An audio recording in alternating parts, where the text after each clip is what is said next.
सुप्रभात। गुरुदेव का मनमोहक रूप, गुरुदेव का मनमोहक रूप, यह हमारी आज की आध्यात्मिक चर्चा का विषय है। सबसे पहले ये बात जरूरी है कि ऐसे गुरु के पास जाएं जिसकी जिंदगी दोनों पहलू से आदर्श रूप हो, जिनकी आत्मिक और संसारी व्यवहार की दोनों नजरें सुडौल हों और दोनों बराबर काम करती हों। कानेपन और टेढ़ेपन आदि का शारीरिक अवगुण व ऐब न हो और हया व अदब की मिठास उसमें हो, क्योंकि जैसे गुरु आप धारण करेंगे वैसे प्रभाव आप में आ जाएंगे। सुंदरता ही के माने ही सरल सुडौल होने के हैं। ये बात अधिकतर ऐसे महात्माओं में पाई जाती है जो संसार में गृहस्थ आश्रम में रहते हुए तमाम संसारी धर्म का पालन करते हैं। उधर परमात्मा से भी इस कदर प्रेम रखते हैं कि तमाम कर्म धर्म करते हुए दुनिया में लिप्त नहीं होते। सब कुछ करते हुए कुछ नहीं करते हैं। ये बात बहुत कठिन है कि देखें सब कुछ और सब तरफ, लेकिन एक नज़र एक ही से लगी रहे। ईश्वर भी तो यही करता है कि वो संसार में हर काम में हर समय हर जगह सर्वदेशीय रहता हुआ पालन पोषण आदि के धर्म बराबर खूबी के साथ पूरा करता है, और फिर उधर एक देशीय रहता हुआ एक सा निर्लेप और अनाम अरूप निर्गुण आदि बना रहता है। कहीं भी उसका पता नहीं मिलता है। अब मनुष्य चूंकि उसी परमात्मा के स्वरूप में संसारी पूर्ण हस्ती है, ये संसार में मालिक का वजीर या नायब माना जाता है, क्योंकि जो कुछ उसके आदेश व प्रभाव संसार में हुआ करते हैं वह मनुष्य ही के द्वारा प्रकाशित होते हैं। उसकी परिपूर्ण गति का ज्ञान व मिलाप इसी मनुष्य के द्वारा हुआ करता है। ये मनुष्य पूर्ण मनुष्य तभी ही हो सकता है कि अपने प्रतिनिधित्व को उस खूबी के साथ कायम रखे जो इसकी बड़ाई व मान के लिहाज से है, और अपनी छोटी गृहस्थी या संसारी धर्मों का पालन व पोषण करने में कोई कोताही ना करे। मतलब है कि सबको दुनिया में रहकर ईश्वर में बनने का प्रयत्न करना चाहिए, और यही पूरा ईमान है। दुनिया माँ बाप स्त्री पुत्र रुपया पैसा शरीर इंद्रिय मित्र मनुष्यगण आदि को नहीं करते हैं, बल्कि वास्तव में बात यह है कि जो वस्तु अपने व्यवहार में हमारी सूरत को ईश्वर के स्मरण से हटा दे तो वो वस्तु ही दुनिया हो जाती है। यदि ऐसा नहीं है तो ये सब वस्तुएं व्यवहार में रहती हुई भी दुखदायी और बाधक नहीं होती।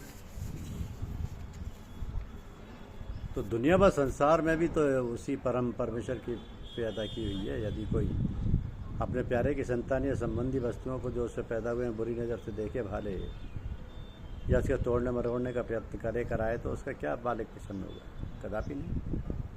और ना फिर इसी से प्रसन्न रहेगा कि इसकी उत्पन्न की हुई सब वस्तुएं जो कुछ आपकी नज़र में आए सबसे उचित अनुचित दोनों तरह की का व्यवहार करे और जायज़ व नाजायज़ फ़ायदा उठाए या ऐसा करने की कोशिश कराए। एक ही घर में माँ बहन फूफी चाची आदि सब मौजूद है, और स्त्री भी है। तो मनुष्य की सभ्यता यही है कि एक ही नज़र में सबको देखते भालते हुए बर्तावे और व्यवहार में हर जगह अंतर रहे। यही व्यवहार में सुधार का मामला है और यही सदाचार का रूप है।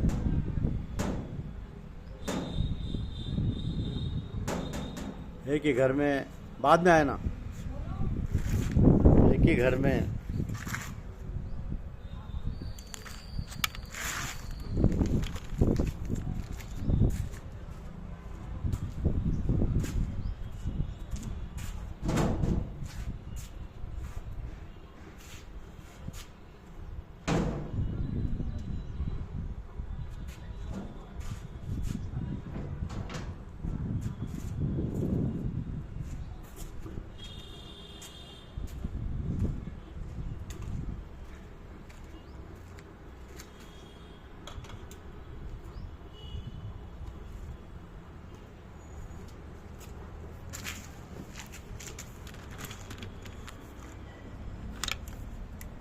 क्षमा कीजिए अवरोध के लिए। एक ही घर में माँ बहन फूफी आदि सब मौजूद हैं और स्त्री भी है। तो मनुष्य की सभ्यता यही है कि एक ही नज़र में सबको देखते भालते हुए बर्तावे और व्यवहार में हर जगह अंतर रहे। यही व्यवहार में सुधार का मामला और यही सदाचार का रूप है। तो दुनिया में रहकर दुनिया की चीज़ों के साथ उचित व्यवहार होगा तो आनंद व शांति मिलेगी, क्योंकि उचित व्यवहार को सभी पसंद करते हैं और ईश्वर भी प्रसन्न होता है। यही पुण्य का भागी बनना है। अगर व्यवहार में अनुचित रीति बरती जाएगी, ऐसा करने की कोशिश की जाएगी, तो पश्चाताप, अशांति, शोक आदि का दोष लगेगा और यही पाप कर्म का मार्ग बन जाता है। अब ये प्रश्न होता है कि आखिरकार हम गृहस्थी संसारी जाल चक्र व भंवर में रहते हुए कैसे ऐसी अवस्था पा सकते हैं जिससे मनुष्य दोनों के पोजीशन व भान कायम कर सके और हमारा श्रेष्ठ मंतव्य पूरा हो सके। तो सबसे पहले गुरु के पास जाकर सूरत ध्यान जमाने का उपाय सीखना चाहिए। गुरु के सत्संग से उनकी सूरत या तवज्जो की मदद से ध्यान जल्दी खुद लगने लगेगा। आत्मिक आनंद की शांत रचना मन में झलक जाएगी, जो ख्याली व वास्तविक आनंद से अलग और शुद्ध होती है। ये बेख्याल का ध्यान आनंद होने लगेगा। गुरु पर प्रेम, श्रद्धा, विश्वास अटल रखना चाहिए। गुरुदेव में कभी दोष नहीं देखना चाहिए। जो कुछ बतलाएं उसको वैसे ही मान लेना चाहिए। गुरुदेव की पवित्र मनोहर मूर्ति का ध्यान हृदय में हर्ष में रखना चाहिए। ये सबसे बढ़िया ध्यान का अंग है, क्योंकि गुरु आत्मिक शक्तियों का भंडार है और उसके स्वरूप में आत्मिक प्रकाश छलकता रहता है। उसके ध्यान करने से जीता जागता चेतना में रूप सामने रहने से बड़ा लाभ होता है कि आत्मिक आनंद और शांति की लहरें उसी मूर्ति से फूट फूट कर प्रकाशित होती रहती हैं। तो स्थूल मूर्ति का ध्यान करना इसलिए उचित माना गया है कि यह रूप व मूर्ति है जिसमें आत्मा की चेतना जीती जागती हर समय मौजूद है। रोम रोम में उसकी बिजली दौड़ती रहती है, आगे बढ़कर शक्ल खुद तब्दील हो जाती है और खालिश रूहानियत व नूरानियत से संबंध हो जाता है। इस पर हम एक छोटे से किस्से से उदाहरण देकर रोशनी डालते हैं, ताकि ईश्वर का ध्यान जो हर एक को, क्या अभ्यासियों को भी बड़ी कठिनता से कुछ न कुछ प्राप्त हो जाता है।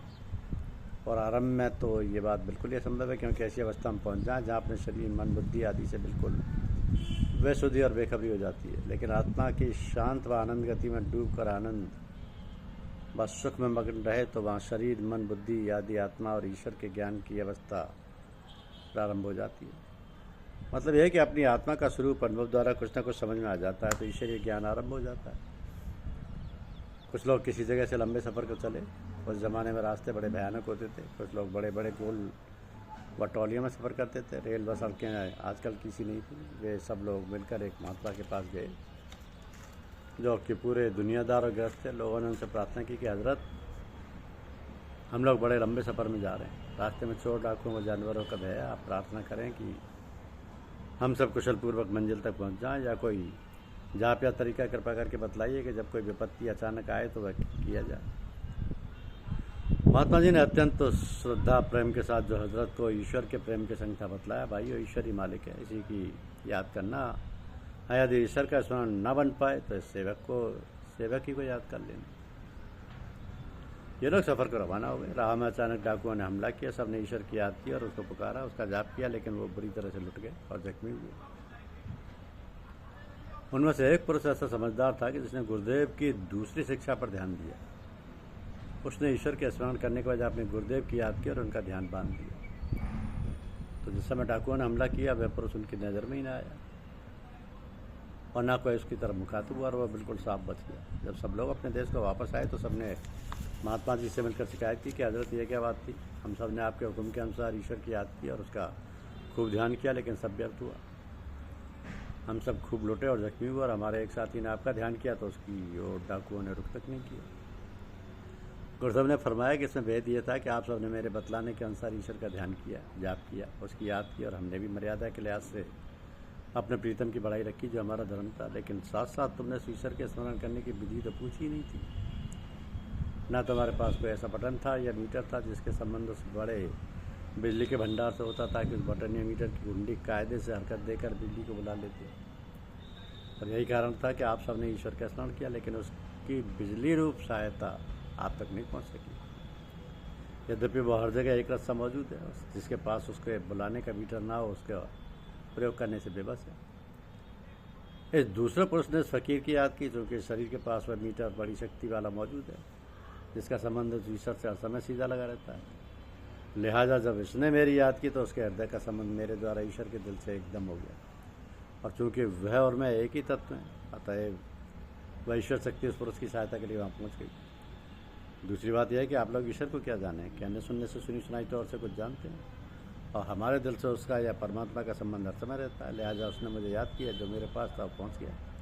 क्योंकि मैं उसकी याद में डूबा रहता हूँ। और बंदा वो क्या जो तालिब मौला ना हो सका, कतरा वो क्या जो माइल दरिया ना हो सका। निशात ज़िंदगी है ज़िंदगी का यूं बसर होना, निशात ज़िंदगी से ज़िंदगी में देख बड़ा।